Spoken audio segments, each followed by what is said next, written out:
आत्मीय भाइयों एवं बहनों प्रणाम। आपको क्रांति की करवट लेखक डॉक्टर प्रणव पांड्या पढ़कर सुनाते हैं पृष्ठ 84 से। विषय ग्राम्य जीवन को अपनाने की ललक।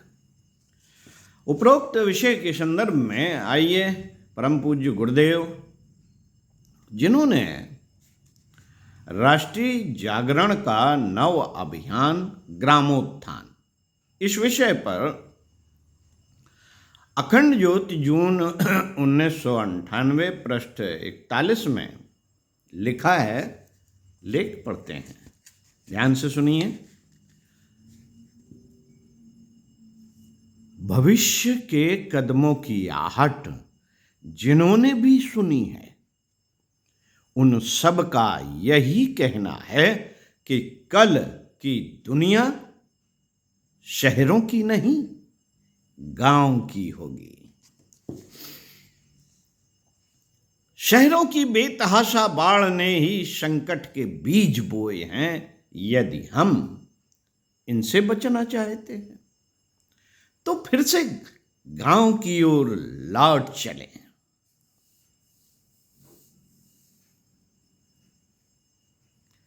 आइए इसी विषय पर डॉक्टर प्रणव पांडे जी के अनुभव और विचारों को गुरुदेव से सीखे गए उपरोक्त वाक्य क्रम में पढ़ते हैं और सुनते हैं। आहा आहा, ग्राम्य जीवन भी क्या, यह कहना है उन युवाओं का जो अपनी प्रतिभा, प्रतिष्ठा और समृद्धि के साथ अन्य अनेकों उपलब्धियों को दरकिनार कर देश के गांवों को संवारने चल पड़े हैं। इन्हीं में से एक है छवि राजावत, जो पिछले ही दिनों यूनाइटेड नेशंस में वर्ल्ड कॉन्फ्रेंस में हिस्सा लेने गई थी और धूम मचकर लौटी। 31 वर्षीय छवि ने दिल्ली के लेडी राम कॉलेज में स्नातक और पुणे के Indian institute of modern management से एमबीए किया। उनके दादा रघुवीर सिंह भारतीय थल सेना में बहादुर अधिकारी थे। उन्हें उनकी बहादुरी के लिए महावीर चक्र से सम्मानित किया गया। उनके पिता नरेंद्र सिंह की रुचि भी समाज सेवा में है। राजस्थान प्रांत के टोंक जिले के सोडा गांव की सरपंच बनने से पहले छवि ने कई कॉरपोरेट घरानों में उच्च पदों पर काम किया। कई कॉरपोरेट घरानों में गांव में उन्हें किस बात का आकर्षण खींच लाया, यह पूछे जाने पर वह पहले तो जोर से हंस दी, फिर बोली, जो गांव में है वह अन्यत्र कहीं नहीं है। यहाँ प्रकृति की सहज साहचर्य है, फूलों की महक है, अपने पुरखों की मिट्टी से जुड़ने का सुकून है। इतना कहकर उन्होंने धीरे से कहा। इसी के साथ गांव की अपनी समस्याएं भी हैं। हमारे इलाके में सबसे बड़ी समस्या तो जल की है। गांव के जल की जरूरत जितनी सिंचाई के लिए है, इससे ज्यादा पीने के लिए है। स्वास्थ्य एवं स्वच्छता की भी समस्याएं हैं। शिक्षा से जुड़ी समस्याएं भी यहाँ कम नहीं। इसके अलावा न जाने कितनी सामाजिक समस्याएं हैं। कुरीतियां, अंधविश्वास, मूढ़ मान्यताएं, दहेज, छोटी उम्र में विवाह जैसी कितनी समस्याओं से गांव के लोग जकड़े हैं।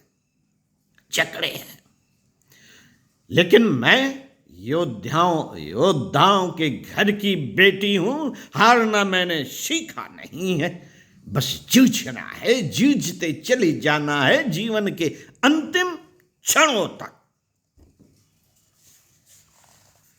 मित्रों, जिस समय छवि ये बातें कह रही थी, उस समय वह अपने घोड़े पर सवार थी। उन्होंने अपने घोड़े का नाम मैजिक रखा है। इसकी लगाम खींचते हुए उन्होंने बड़ी गर्व से बताया, मेरे दादाजी ने मुझे घुड़सवारी सिखाई। स्वभाव से तेज तर्रार छवि को गांव वाले अपनी आंचलिक भाषा में लालिया बयारो यानी कि रेगिस्तानी हवा, लालिया बयारो कहते हैं, जिन्होंने आते ही गांव में परिवर्तन का तूफान ला दिया।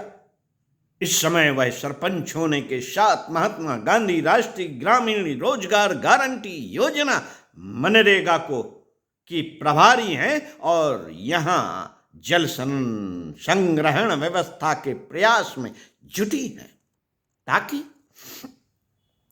ताकि गांव के लोगों को स्वच्छ तथा सुरक्षित पेयजल मिल सके।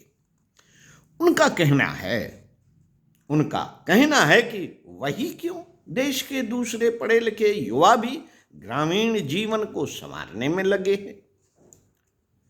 अब भारत पाकिस्तान इंटरनेशनल बॉर्डर से जुड़े कंग गांव की कहानी तो मेरे गांव से भी प्रेरक है। इस गांव के सरपंच हैं गुरमित बाजवा। उनकी उम्र अभी 27 साल है। उन्होंने ब्रिटेन के डर्बीशर से MBA की डिग्री पाई, लेकिन ब्रिटेन या भारत के किसी बड़े शहर में रहने की बजाय उन्होंने अपने गांव के लिए काम करना बेहतर समझा। गांव के लोगों का सामाजिक स्तर उठाना और उन्हें न्याय दिलाना उनका मकसद है।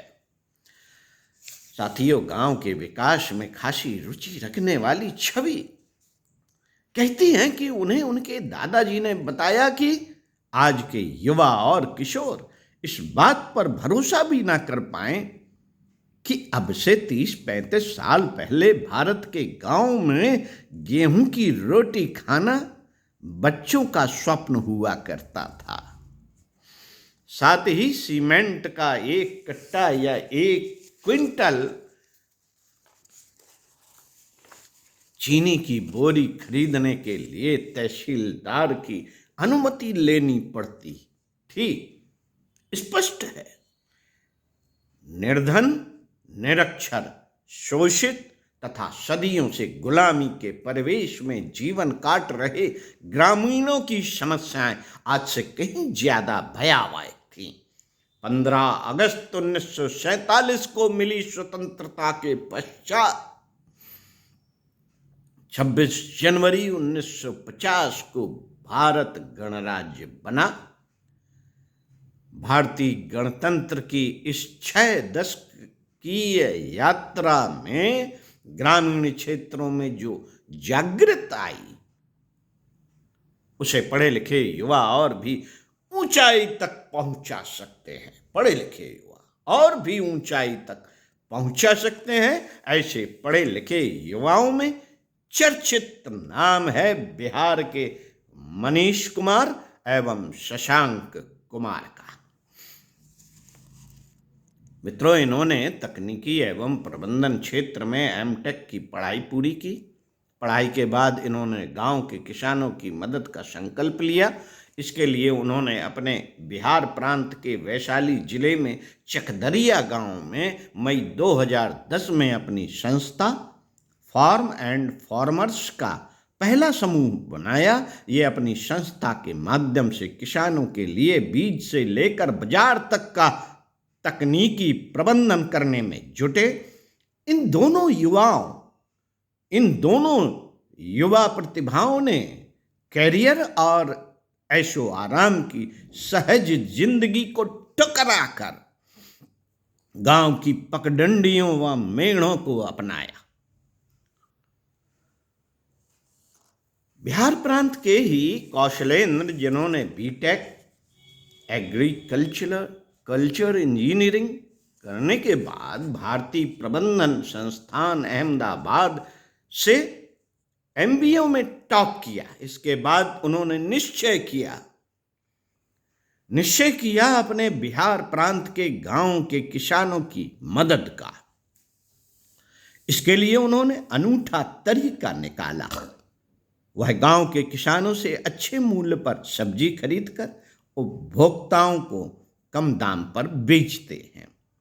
अपनी मां कौशल्या के नाम पर वह कौशल्या फाउंडेशन के अंतर्गत वह नेटवर्क चला रहे हैं। इससे ग्रामीण किसानों के साथ अन्य उपभोक्ताओं को भी लाभ हुआ। छवि राजावत के पास देश के ऐसे अनेकों युवाओं का ब्यौरा है जो गांवों को संवारने में जुटे हैं। इन युवाओं की कतार में वह अन्ना हजारे को भी रखती हैं, जो आज 73 वर्ष के होने के बावजूद देश के युवाओं की प्रेरणा का स्रोत हैं। अन्ना हजारे, जिनका मूल नाम किशन हजारे है, उन्होंने अपने जीवन की शुरुआत फूल बेचने से की। बाद में उन्होंने भारतीय सेना में नौकरी की।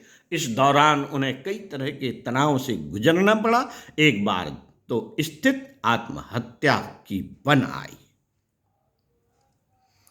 इन्होंने सुसाइड नोट भी लिख लिया, लेकिन इसी दौरान उन्हें स्वामी विवेकानंद की पुस्तकें पढ़ने को मिली।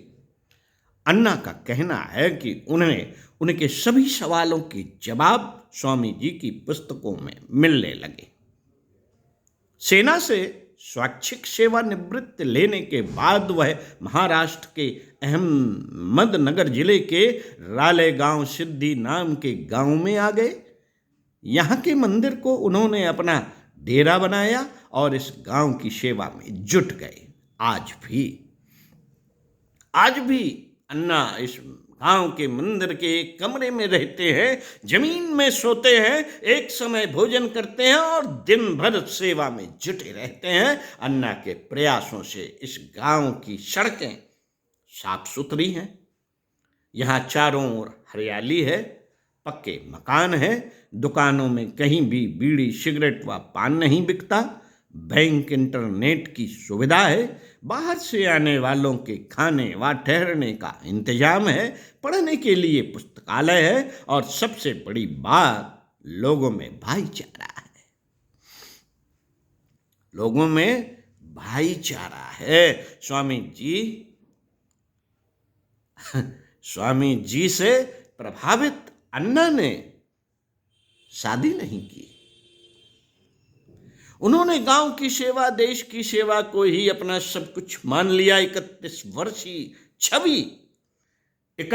वर्षीय छवि के साथ देश के अनेकों युवक अन्ना से प्रभावित हैं। यही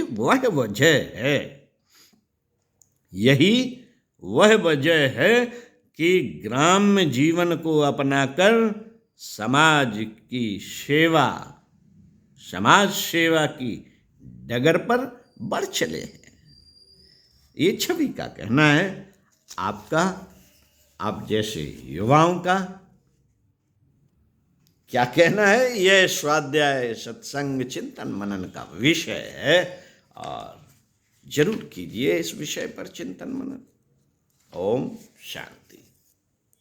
आगे पढ़कर सुनाएंगे समाज सेवा का सर्वोत्तम स्वरूप। कैसे करेंगे समाज सेवा, इसका स्वरूप क्या हो सकता है? सुनते रहिए, हमारे साथ साथ बने रहिए। आज का दिन आपका शुभ हो।